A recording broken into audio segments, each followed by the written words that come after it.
Right.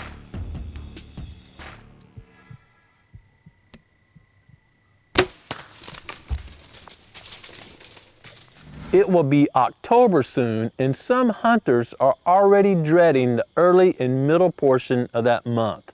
They refer to that period as the October lull.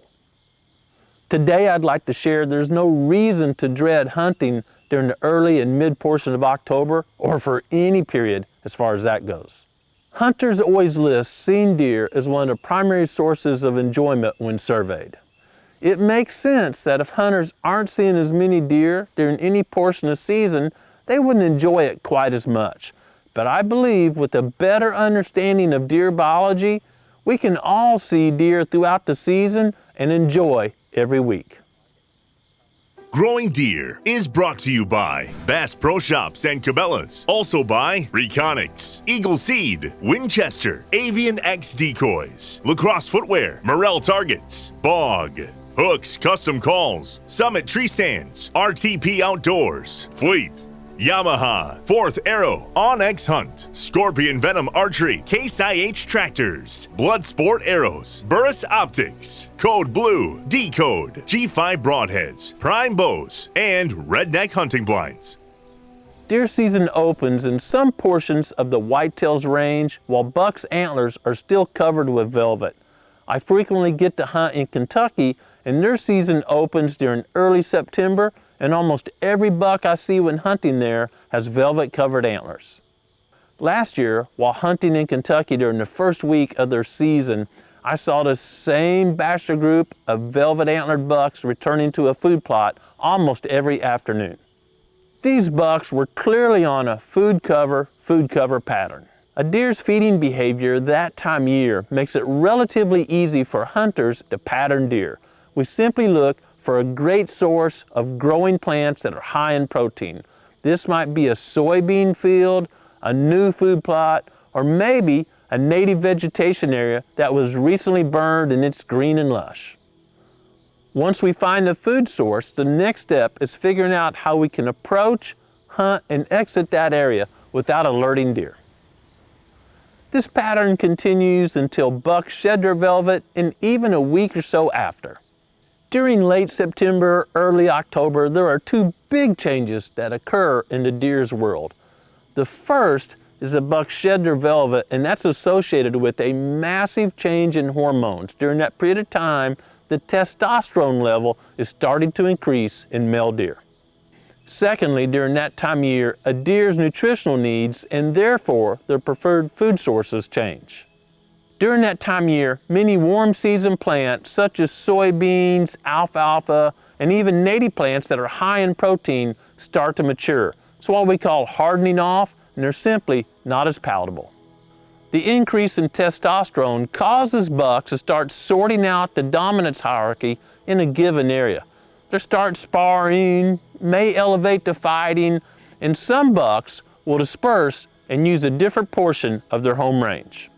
Probably some folks are saying, oh yeah, I told you there's an October lull. Those bucks are dispersing and I can't see them anymore. But remember, all the bucks in an area are going through the same thing. So maybe that buck disperses and uses a portion of his home range in an area where you don't have permission to hunt or you simply don't walk, but other bucks are doing the same and they may move into the area where you hunt.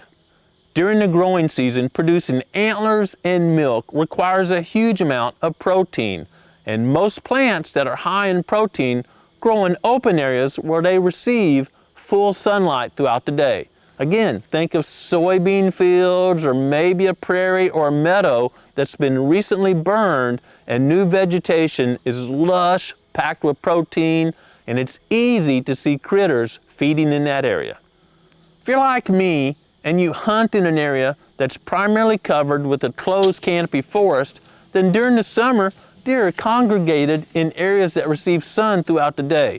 Food plots, recently burned area, recently timbered areas, and it seems like, gosh, it's easy to see deer because their preferred food source is in limited areas and we know where to go to find deer.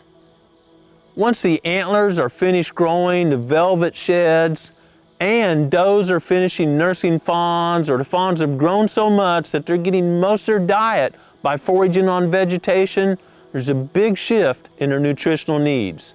They all shift from seeking primarily protein-based food sources to those sources full of carbohydrates. Energy is king at that time of year. In ag country, corn's a great food source that's high in energy. So deer feed in those standing cornfields, and even worse, standing corn's pretty good cover. So they feed in bed in the same area, sometimes only leaving to get a drink or they got nudged out. And it's very difficult to see or hunt deer in standing corn. It's not mere coincidence that in those areas the October lull ends about the time farmers are harvesting corn.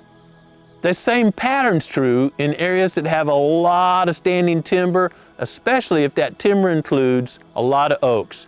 There can be acorns everywhere, and deer can simply feed and bed in the timber, never coming out to openings, which makes it very difficult to see deer.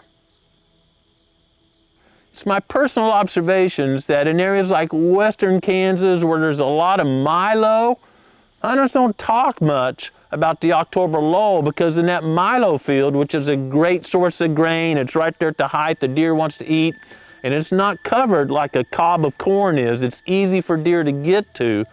Those hunters don't worry about an October lull. They know exactly where the deer are, and where the deer are feeding, they're easy to see.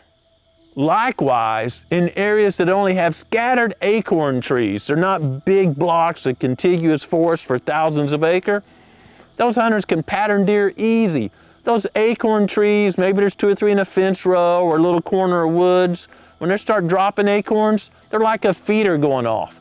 And the deer are gonna seek those acorns, and a hunter can find sign and pattern deer easily. Once I understood more about a deer's nutritional needs during early and mid-October, surprisingly enough, they became a lot easier to hunt. As I matured as a hunter and as a deer manager, it became easier to manage habitat, knowing these limitations, and actually manage for great hunting locations. No matter the habitat type, many researchers have shown that deer move more on average each day during the pre-rut. The reason is simple.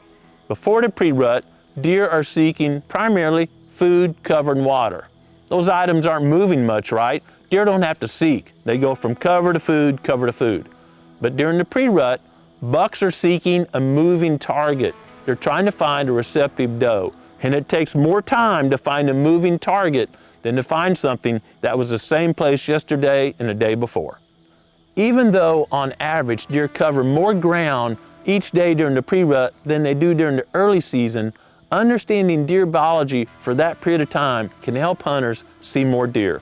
And I'll share tips about hunting during the pre-rut in a few weeks. There are many factors that influence deer behavior and a hunter's success. If you'd like to learn more, simply subscribe to the Growing Deer channel. I hope this information helps you see and harvest more deer.